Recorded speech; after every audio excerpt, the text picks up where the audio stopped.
kabar semuanya? Alhamdulillah, hari ini kita dapat bertemu kembali dengan saya pada mata kuliah evaluasi pembelajaran. Nah, ada yang tidak masuk hari ini? Semuanya masuk ya? Alhamdulillah. Baik, kalau semuanya sudah hadir, pada pertemuan kali ini kita akan membahas tentang jenis-jenis evaluasi pembelajaran. Jadi sebenarnya ada beberapa tema yang akan dipelajari pada mata kuliah ini, dan ini termasuk yang terpenting dari kelas evaluasi pembelajaran. Nanti kalau ada yang ingin ditanyakan sambil saya menjelaskan, kawan-kawan juga boleh bertanya atau menimpali jika ada yang ingin ditanyakan. Paham ya? Baik, ini jenis-jenis evaluasi pembelajaran. Nah, sebagai seorang guru atau calon guru, kita harus paham sebenarnya apa itu evaluasi pembelajaran. Ini sudah saya jelaskan definisinya pada pertemuan kita yang pertama atau yang kedua dulu. Baik, jenis-jenis evaluasi pembelajaran. Saya akan awali dengan evaluasi atau jenis-jenis evaluasi pembelajaran berdasarkan fungsinya. Jadi berdasarkan fungsinya itu ada lebih kurang 4 jenis evaluasi pembelajaran yang perlu diketahui dan perlu diketahui oleh semua siswa atau mahasiswa. Baik, kita akan awali dengan evaluasi sumatif. Ini fungsi yang pertama dari evaluasi pembelajaran. Evaluasi sumatif itu secara umum atau memang lazimnya dilakukan pada saat terakhir kelas berlangsung. Artinya begini, setelah proses pembelajaran selesai, misalnya 1 semester itu selesai, lalu kita akan masuk evaluasi sumatif, atau lebih umumnya kita kenal dengan istilah UAS, ujian akhir semester. Nah, UAS itu tujuannya apa? Atau evaluasi sumatif itu tujuannya untuk mengukur pencapaian siswa terhadap tujuan pembelajaran. Jadi kita sudah buat nih POM-nya, perencanaannya sudah kita buat, lalu kita buat pelaksanaannya, mengajarnya selama 1 semester. Nah, pada evaluasi sumatif ini kita mengukur capaian mahasiswa itu bagaimana pemahamannya, sehingga nanti dapatlah outcome dari pembelajaran yang kita lakukan selama 1 semester. Secara terperinci, kawan-kawan, tujuannya adalah ini pertama untuk menilai pencapaian mahasiswa. Jadi pencapaian mahasiswa itu dinilai melalui evaluasi sumatif. Kemudian untuk membuat pemeringkatan, misalnya ranking, prestasinya gimana, apakah dia bagus atau tidak, siswanya paham atau tidak dengan materi yang kita pelajari. Nah, itu tujuan dari evaluasi sumatif. Nah, yang terakhir, tujuan dari evaluasi sumatif itu yaitu memberi feedback. Feedback ini tidak hanya pada guru atau pada siswa, tapi juga pada guru. Pada guru misalnya, feedbacknya itu bertujuan untuk memberi pemahaman apakah misalnya proses pembelajaran yang dilakukan selama 1 semester itu sudah benar atau belum. Kalau misalnya belum benar, maka perlu ada evaluasi. Kalau misalnya dia bagus, maka feedbacknya untuk guru yang lain. Jadi misalnya gini, kita ngajar nih, berhasil. Nah, feedback dari itu bisa jadi contoh untuk guru yang lain. Kelas misalnya Bu Leli misalnya kelasnya berhasil, jadi contoh atau jadi model bagi guru-guru yang lain. Tapi kalau gagal, feedbacknya itu tujuannya untuk mengoreksi, berarti ada yang perlu dibenahi atau perlu diperbaiki. Berikutnya adalah evaluasi formatif. Ini evaluasi formatif itu evaluasi yang dilakukan secara langsung atau selama proses pembelajaran. Contoh, kamu misalnya, apa yang dimaksud dengan evaluasi pembelajaran? Nah, itu langsung, prosesnya langsung saat itu juga. Atau Atau misalnya saya kasih kuis. Coba jelaskan apa yang dimaksud dengan evaluasi formatif misalnya. Spontan, tujuannya spontan untuk mengukur tingkat pemahaman siswa terhadap apa yang dijelaskan guru. Itu namanya evaluasi formatif. Apa saja contohnya? Contohnya itu ada lebih kurang diantaranya adalah kuis singkat, ngasih kuis. Misalnya sebelum pembelajaran dimulai kita kasih pretest. Setelah pembelajaran selesai kita kasih misalnya post test. Nah bisa juga misalnya kita kasih tugas harian, coba dikerjakan ini di kelas atau latihan, kemudian diskusi kelompok. Itu adalah salah satu contoh evaluasi formatif. Ada yang ingin ditanyakan sampai di sini? Baik, kalau tidak kita lanjutkan pada ragam berikutnya. Yang berikutnya adalah evaluasi diagnostik. Coba dilihat bahwa evaluasi diagnostik ini dilakukan di awal sekali. Misalnya kita sebelum semester pada pertemuan pertama kedua itu kita lihat pemahaman siswa. Misalnya apakah siswa itu kalau misalnya pada pelajaran matematika melihat bagaimana tingkat pemahaman siswa. Misalnya kalau kita coba 8 kali 7 berapa anak-anak? Misalnya di antara 30 itu misalnya hanya 2 yang paham. Berarti anak-anak itu secara umum belum paham kalian. Nah itu dimaksud evaluasi diagnostik, mengukur tingkat pengetahuan siswa. Misalnya kalau kita coba anak-anak, apakah kalian tahu tumbuh-tumbuhan itu bernapas melalui apa? Misalnya tidak ada yang tahu. Nah kita bisa mengukur, oh berarti siswa kita belum paham tentang teori ini. Itu yang dimaksud evaluasi diagnostik. Berikutnya adalah evaluasi penempatan. Nah ini juga penting dalam pembelajaran, kawan-kawan.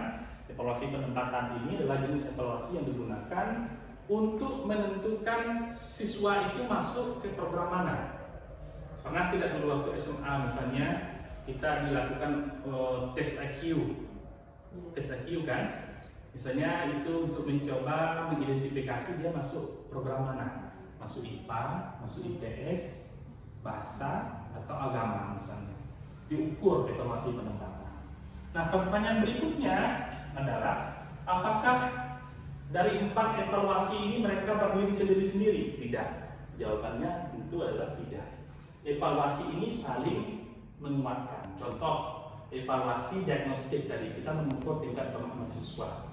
Misalnya matematika, ternyata anak ini lemah matematika. Maka pada evaluasi penempatan berarti dia tidak cocok di jurusan IPA. Dia misalnya lebih suka misalnya bereksplorasi pada bidang keagamaan atau misalnya bahasa. Nah, artinya evaluasi itu yang 4 itu dia saling menguatkan, saling melengkapi, tidak berdiri sendiri-sendiri. Itu yang dimaksud dengan evaluasi berdasarkan fungsinya. Nah, di sesi berikutnya ini juga termasuk yang terpenting adalah jenis evaluasi menurut caranya. Ada 2. Ada evaluasi kuantitatif, ada evaluasi kualitatif. Evaluasi kuantitatif itu diukur berdasarkan angka. Contoh, evaluasi kuantitatif itu evaluasi sumatif dan normatif tadi. Jadi kita mengukurnya berdasarkan angka. Misalnya kalau kita kasih soal 100 misalnya, dijawab 70 berarti bukannya nilainya 70. Nah, penilaian melalui evaluasi kuantitatif itu lebih bersifat objektif. Artinya kita berdasarkan orang. Oh, berarti kalau dia benar 100, berarti dia pintar dalam menjawab secara kuantitatif. Kemudian selain itu juga untuk membandingkan, oh berarti pemahaman si A atau si Rahman bisa jadi berbeda dengan si Rahim. Nah itu salah satu evaluasi kuantitatif. Kemudian evaluasi kuantitatif itu bisa dianalisis secara statistik, bisa dinilai, diolah, bisa dikonversikan. Nah itu yang dimaksud evaluasi kuantitatif. Terakhir, adalah evaluasi kualitatif. Nah, evaluasi kualitatif itu misalnya kita menilai siswa itu berdasarkan sikap, berdasarkan perilaku. Oh, kalau dia baik, nilainya di lapor misalnya baik, atau excellent, atau apa, good, very good, dan sebagainya. Nah, untuk diketahui, evaluasi kualitatif dan kuantitatif itu juga sama. Mereka tidak berdiri sendiri-sendiri, saling menguatkan. Misalnya, si Rahman nilainya 80, berarti secara logika dia baik. Itu kan hipotesisnya begitu ya. Kalau nilainya bagus, anaknya bagus. Tapi bisa jadi misalnya, meski Rahman ini nilainya 80, sikap dan perilakunya misalnya cukup, tidak baik misalnya. Nah, ini kan berarti ada yang perlu kita perbaiki. Nah, maka tadi ada evaluasi di awal tadi, evaluasi sumatif dan normatif itu untuk mengukur apakah yang kita ajari kepada siswa itu sudah benar atau tidak. Nah, sampai di sini ada yang ingin ditanyakan? Ada? Iya, gimana? Kan tadi Apa? apa yang apa diagnostik ya. Diagnostik itu kan kita waktu awal pembelajaran itu kita mengukur capaian anak itu sampai mana. Nah, terus tuh misalnya di kelas sebelumnya, misalnya ini semester 1, di kelas sebelumnya itu dia ada beberapa materi yang belum tercapai, sedangkan di kelas berikutnya dia harus ada materi baru. Itu gimana, Pak? Nah, baik, bagus pertanyaannya. Evaluasi diagnostik tadi itu dilakukan di awal. Tujuannya begini. Kalau kita tahu misalnya pemahaman anak-anak itu tidak sampai. Misalnya kalau kita menjelaskan tentang fotosintesis misalnya pada pelajaran SD itu, dia tidak paham apa yang kita lakukan, maka perlu diubah misalnya metodenya. Oh, ternyata kalau anak ini begini, metode mengajarnya berubah. Bisa jadi nih, anak-anak itu kalau kita kasih metode ceramah, dia tidak bisa.